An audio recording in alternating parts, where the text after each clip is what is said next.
Socialism in Europe and Russian revolution.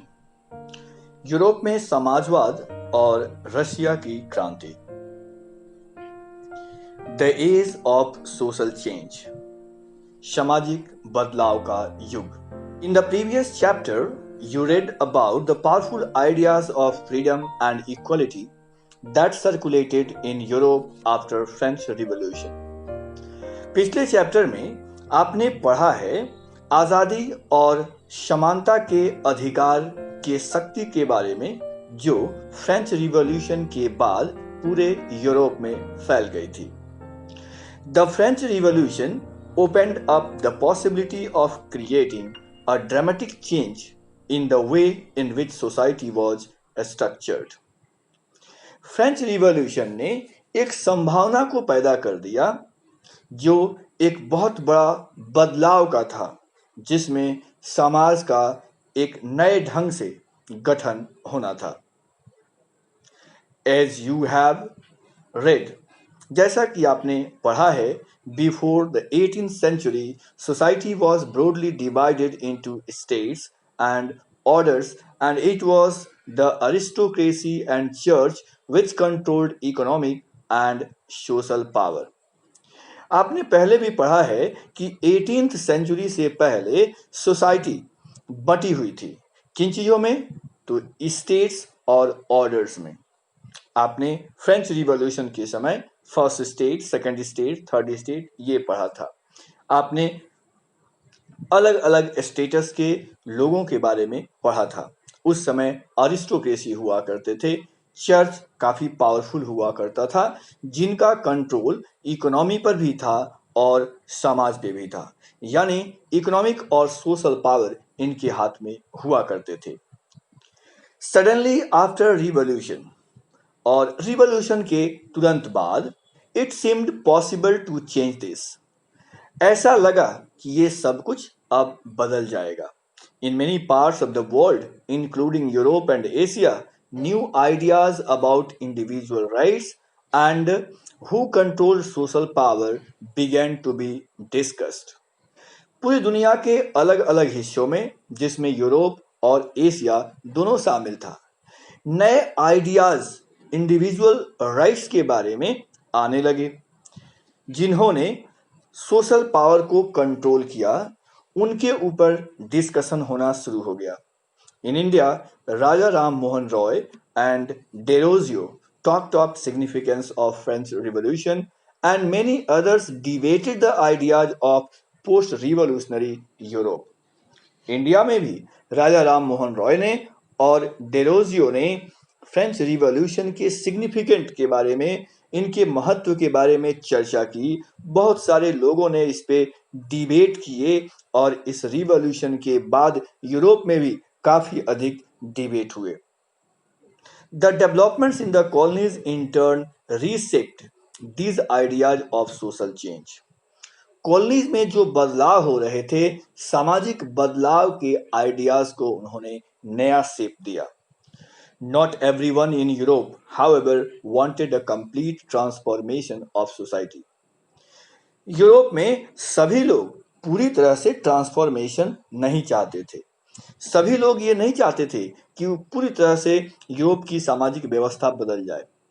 Responses varied from those who accepted that some change was necessary but wished for a gradual shift to those who wanted to restructure society radically. लोगों के विचार person to person बदल रहे थे। एक समूह के लोग ऐसे थे जो ये मानते थे कि बदलाव जरूरी था, लेकिन यह बदलाव ग्रेजुअल शिफ्ट के रूप में होना चाहिए था। तो वहीं दूसरा ग्रुप था जो ये चाहता था कि समाज को बिल्कुल नए सिरे से रीस्ट्रक्चर करना चाहिए। सम वर कंजर्वेटिव्स, अदर्स वर लिबरल्स और रेडिकल्स। इन लोगों को हम तीन समूहों में बांट कर देख सकते हैं। एक समूह था कंजर्वेटिव्स का, यानी रूढ़िवादी। दूसरे थे लिबरल्स, जिन्हें हम उदारवादी कहते हैं, और फिर तीसरा ग्रुप था रेडिकल्स का। What did these terms really mean? in the context of the time.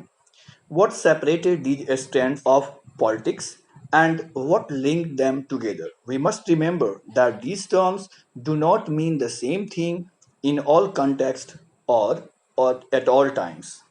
आखिर इन शब्दों का वास्तविक मतलब क्या है, खास करके उस समय के परिवेश में? वे कौन से विचार थे जो इन तीनों समूह के लोगों को एक दूसरे से अलग करते हैं? हमें निसंदेह याद रखना चाहिए कि इन सभी शब्दों का एक मतलब नहीं है, इनमें काफी अंतर है। We will look briefly at some of the important political traditions of 19th century and see how they influenced changes. हम लोग शॉर्ट में ये देखेंगे कि कैसे कुछ इम्पोर्टेंट पॉलिटिकल ट्रेडिशंस थे 19th सेंचुरी के, जिनका काफ़ी ज़्यादा प्रभाव देखने को मिलता है।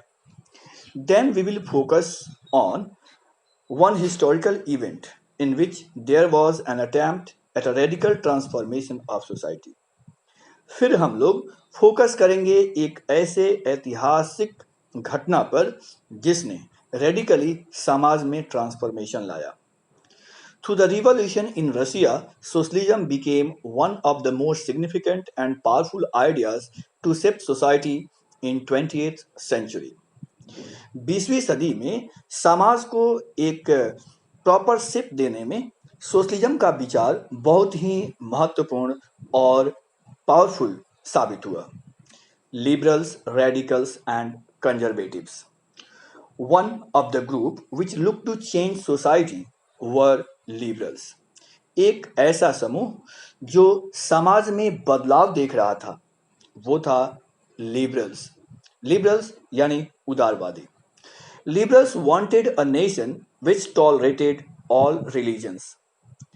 लिबरल्स एक ऐसे देश चाहते थे जो सभी धर्मों को टॉलरेट करता हो, यानी सभी धर्मों को एक साथ रखना चाहता हो। We should remember that at this time European states usually discriminated in favor of one religion or another. Britain favored the Church of England, Austria and Spain favored Catholic Church. हमें ये जरूर समझना चाहिए कि ये वो दौर था जब यूरोप में धर्म के नाम पर लोग बटे हुए थे, समाज बटे हुए थे। जैसा कि हम देखते हैं, ब्रिटेन इंग्लैंड, ऑस्ट्रिया के चर्च को सपोर्ट कर रहा था, फेवर कर रहा था, जबकि स्पेन कैथलिक चर्च को फेवर कर रहा था। यानी इस समय पूरे यूरोप में धर्मवाद काफी ज्यादा प्रचलित था। Liberals also oppose the uncontrolled power of dynastic rulers. Liberals dynastic rulers के अनकंट्रोल्ड पावर का अपोज किया करते थे। उनका मानना था कि जो डायनेस्टिक रूलर्स हैं, वंशानुगत जो शासक हैं, उनकी शक्ति पर नियंत्रण होना चाहिए। They wanted to safeguard the rights of individuals against government. Way government के अगेंस्ट में आम जनता के राइट्स की सुरक्षा चाहते थे। They argued for a representative elected parliamentary government. ये रिप्रेजेंटेटिव और इलेक्टेड पार्लियामेंट्री सिस्टम में भरोसा करते थे। उनका मानना था कि इलेक्टेड पार्लियामेंट्री गवर्नमेंट होना चाहिए, सब्जेक्ट टू लॉज, और इन पर कानून होना चाहिए जिसके आधार पर ये शासन करें, interpreted bye well trained judiciary. कानून के इंटरप्रिटेशन के लिए वेल ट्रेंड जुडिशियरी होना चाहिए that was independent of rulers, और ये जुडिशियरी रूलर से इंडिपेंडेंट होना चाहिए। End of course and officials, ये जुडिशियरी ऑफिशियल्स के पहुंच से भी बाहर होना चाहिए, यानी जुडिशियरी को पूरी तरह से आज़ाद रखा जाना चाहिए। However they were not Democrats, हालांकि वे डेमोक्रेट्स नहीं थे। They did not believe in universal adult franchise. जो लिबरल्स थे वो यूनिवर्सल एडल्ट फ्रेंचाइज में विश्वास नहीं रखते थे। यूनिवर्सल एडल्ट फ्रेंचाइज का मतलब होता है वयस्क मताधिकार, यानी जो लोग वयस्क हो गए हैं, जिनकी उम्र, जैसे कि हम भारत के संदर्भ में बात करें तो जिनकी उम्र 18 साल से ऊपर है, उन्हें वोट देने का अधिकार दिया गया है। सार्वभौमिक मताधिकार का मतलब होता है सभी वयस्क को वोट देने का अधिकार। That is the right of every citizen to vote, यानी इसका अर्थ है कि वोट देने का अधिकार हर नागरिक को हो। They felt main of property mainly should have the vote. अब प्रश्न उठता है कि ये लिबरल्स क्या चाहते थे, कौन वोट देंगे? तो उनका मानना था कि केवल मेन यानी पुरुषों को वोट देना चाहिए, वो भी सभी पुरुषों को नहीं, उनको जो प्रॉपर्टी वाले हैं, जिनके पास काफी प्रॉपर्टी है, जो अमीर है, वोट देने का राइट्स केवल उनके पास होना चाहिए। They also did not want to vote for women, यहाँ तक कि इनके अनुसार, लिबरल्स के अनुसार, महिलाओं को भी वोट देने का अधिकार नहीं होना चाहिए। In contrast, radicals wanted a nation in which government was based on majority of the country's population. इनसे विपरीत रेडिकल्स चाहते थे कि सरकार मेजॉरिटी के आधार पर बननी चाहिए। मेजॉरिटी, कौन सी मेजॉरिटी? तो जिन लोगों का देश के पॉपुलेशन में मेजॉरिटी हो, उनकी सरकार होनी चाहिए। यानी देश में जिस धर्म के लोगों की संख्या ज्यादा है, उनकी सरकार होना चाहिए। मेनी सपोर्टेड विमेन्स सफ्रेज मूवमेंट्स, बहुत सारे लोग थे जो महिलाओं के वोटिंग राइट्स के सपोर्टर्स थे। Unlike liberals, they opposed the privileges of great landowners and wealthy factory owners. Liberals से बिल्कुल ही भिन्न ये प्रिविलेज्ड क्लास के लोगों का विरोध किया करते थे। इनका माने तो जो बड़े बड़े लैंड ओनर्स थे या वेल्दी फैक्ट्री ओनर्स थे, इनके विशेषाधिकार का ये विरोध किया करते थे। They were not against existence of private property, but disliked concentration of property in the hands of few. ये जो रेडिकल्स थे, ऐसी बात नहीं है कि ये संपत्ति और प्रॉपर्टी का दुश्मन थे, बिल्कुल नहीं। ये चाहते भी थे कि प्राइवेट प्रॉपर्टी हो, लेकिन इनकी जो सोच थी वो ये थी कि धन का केंद्रीकरण एक जगह न हो, यानी एक जगह कुछ ही लोगों के हाथों में बहुत बड़े अमाउंट में संपत्ति जमा न हो जाए। इसलिए ये फ्यू हैंड्स में प्रॉपर्टी के एक्युमुलेशन का विरोध कर रहे थे। Conservatives were oppose to radicals and liberals. जो तीसरा समूह था कंजर्वेटिव्स का, वो लिबरल्स और रेडिकल्स, ये दोनों ही समूहों का अपोज करते थे, यानी विरोध करते थे। After the French Revolution, however, even conservatives had opened their minds to the need for change. Conservatives ऐसे लोगों को कहते हैं जो प्रायः बदलाव पसंद नहीं करते। ये रूढ़िवादी लोग होते हैं, पहले की परंपराओं को ही जारी रखने का दलील दिया करते हैं।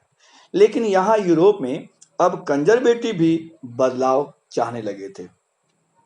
Earlier in 18th century, conservatives had been generally opposed to the idea of change. 18th century तक ये देखने को मिलता था कि वो बदलाव पसंद नहीं कर रहे थे। By the 19th century, they accepted that some changes was inevitable, but believed that the past had to be accepted and change had to be brought about through a slow process. 19th century तक अब ये स्वीकार करने लगे थे कि बदलाव होना जरूरी है। उनका मानना था कि पास्ट में भरोसा होना चाहिए, उन्हें पास्ट को रेस्पेक्ट मिलना चाहिए, and change had to be brought about through a slow process. और जो बदलाव होना चाहिए वो एक स्लो प्रोसेस के माध्यम से होना चाहिए, यानी धीरे धीरे बदलाव होना चाहिए। सच differing ideas about social change clashed during the social and political turmoil that followed the French Revolution. French revolution के बाद जो ये विभिन्न प्रकार के आइडियाज आ रहे थे, इनमें काफ़ी क्लैशेस देखने को मिल रहे थे, काफ़ी इसमें विरोधाभास देखने को मिल रहे थे। The various attempts at revolution and national transformation in the 19th century helped define both the limits and potential of the political tendencies. ये विभिन्न प्रकार के बदलाव जो रिवॉल्यूशन के समय हुए थे, जिसके वजह से नेशनल ट्रांसफॉर्मेशन राष्ट्र के लेवल पर बदलाव देखने को मिले थे, इसने काफ़ी मदद किया और पॉलिटिकल टेंडेंसी को इसने शेप किया, उसे लिमिट में रखा।